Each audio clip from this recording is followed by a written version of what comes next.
If you want to know if your swing is technically sound, there's no better test than to put an old 1-iron in your hands and see if you can get it going past 100 yards.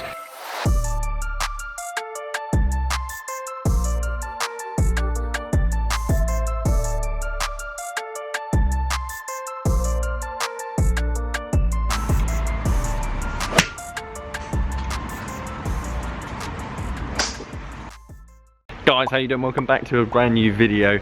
Simon on my way to the range, still in tier 4 obviously for the foreseeable. Ranges, golf clubs are actually open, so I'm going to go up there, go do a bit of practice at Lower Henwick driving range and take the old 1-iron. I haven't hit a 1-iron at all throughout this whole left-handed series, and the swing's getting there, and I want to go and put it to the test. How well are we striking? There's zero forgiveness when it comes to a 1-iron. Got a nice old ping zing. And if you want to just find a club to really test your swing, we're talking the hardest one in the bag. There's many a famous quotes about the 1-iron. There's no forgiveness. That's why you have hybrids now. That's why you have 7 woods, 5 woods, whatever it might be.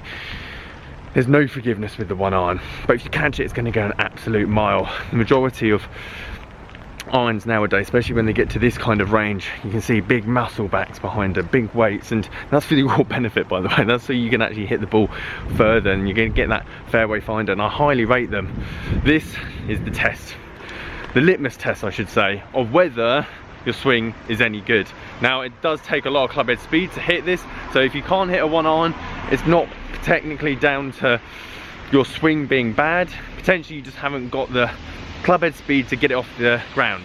But a cheap little test like this, I think it's worth to have a play about with any golfer. And I'll find you some cheap 1-irons that you can get. Older the better really, because you're not looking for technology. This is purely how hard can you make it for you, because when you go and put your normal club in your hand, it's going to feel 10 times easier. We saw Charlie Woods on the weekend viral with his dad. Obviously you might have heard of him. Blades in the bag, 11 years old, blades in the bag, and it's because Tiger wants to make the game tough for him. He doesn't want him to be used to game improvement irons, the forgiveness. He wants him to basically hit it out the middle 100% of the time. And this is exactly what this is for. I actually got given, I had a box turn up, this is probably about 7 months ago at my doorstep. There's no note, it's just loads of left-handed clubs. So thank you to whoever sent those to me. It's quite dark over here.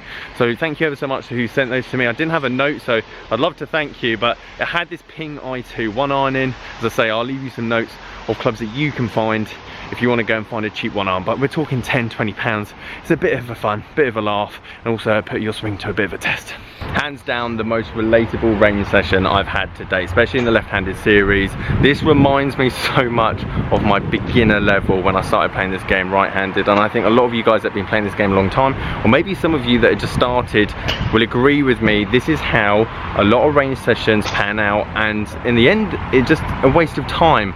But I do correct it towards the end. I do give you my insights and thoughts on how you can make range sessions more productive, because it's a frustrating game, it's an angry game, and unless you control your anger, temper and frustration, A, you're going to fall out in love with the game, but B, you're not even going to improve. Okay, so the lead up, 1-iron, left-handed, never hit one in my life.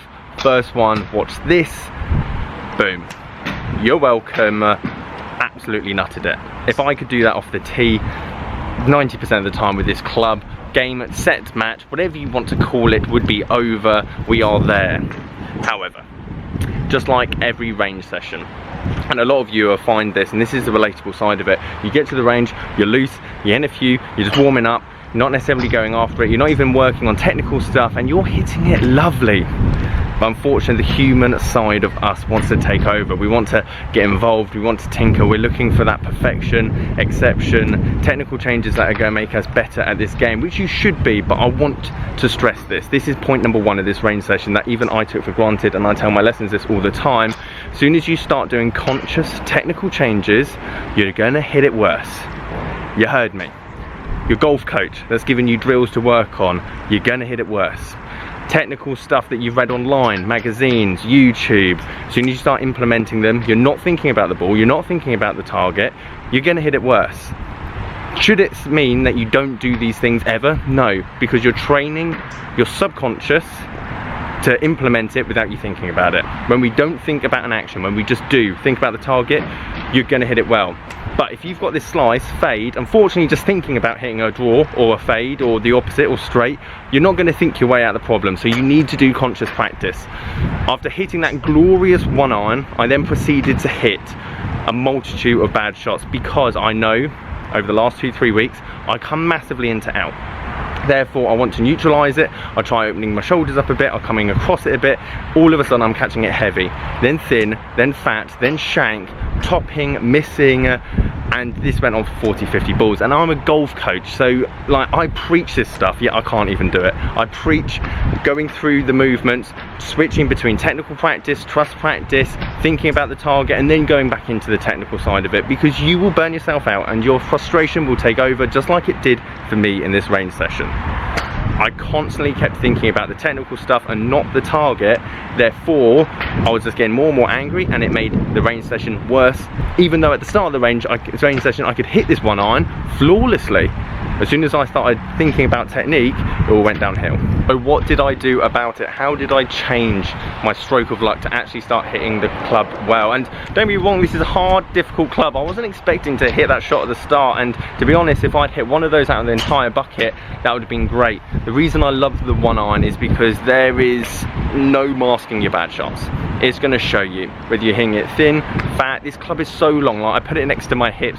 This club is almost as long as a 3-wood with a very tiny head. There's no wonder 1-irons aren't in sets anymore. They're too difficult for the average golfer. People would have put them in their sets, in their bags, and just wouldn't use them. Very rarely you even see a 4-iron in the set now. Everything starts at 5-iron.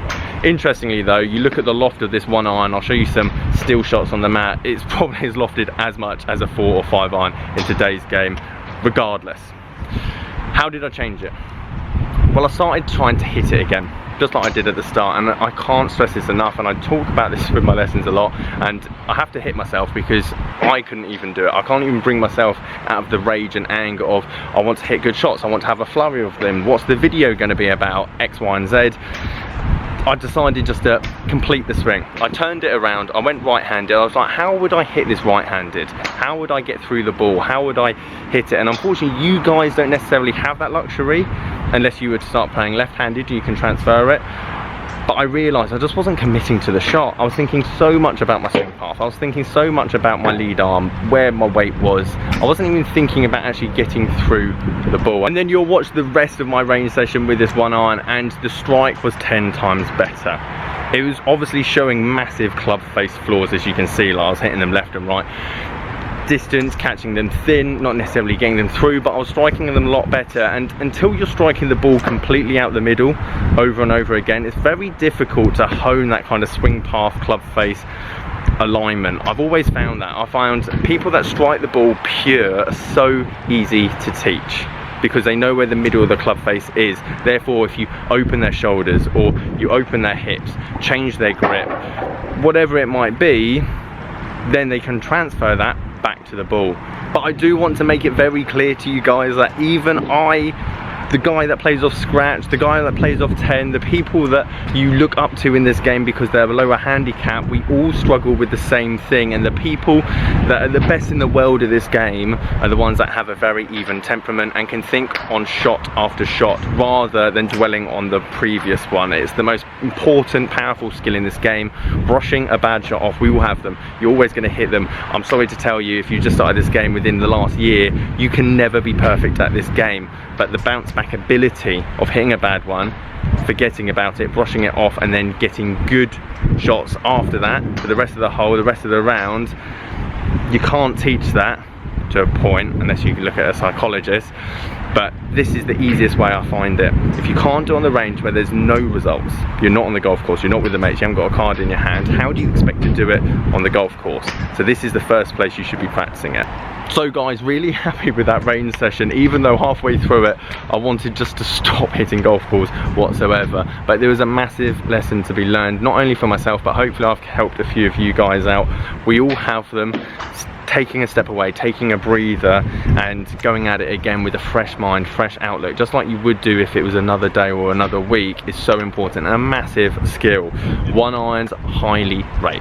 Old ones, the hardest ones. I want to see butter knives. I want to see dirty little blades in your bag this winter to practice with, because it's only going to make you better. giving yourself a tough club to hit. Imagine them putting that muscle back, that cavity back, that game improvement iron back in your bag come summer, and your strike levels are going to go through the roof because you've basically been playing with a tiny lump of metal on the end of a shaft that's not suited for you or your game, but you've handcrafted, you've built around it, and you've accomplished the impossible of striking an extremely difficult club that isn't even made nowadays. Right, there we go, boys and girls. Thank you ever so much for watching the one arm. Let me know if you're going to put it in the bag. Let me know if you've already got one in the bag and you're practicing with it. I'm going to be grinding away with this club now for the winter, and it'd be very interesting to see where my left hand swing is, obviously, come spring.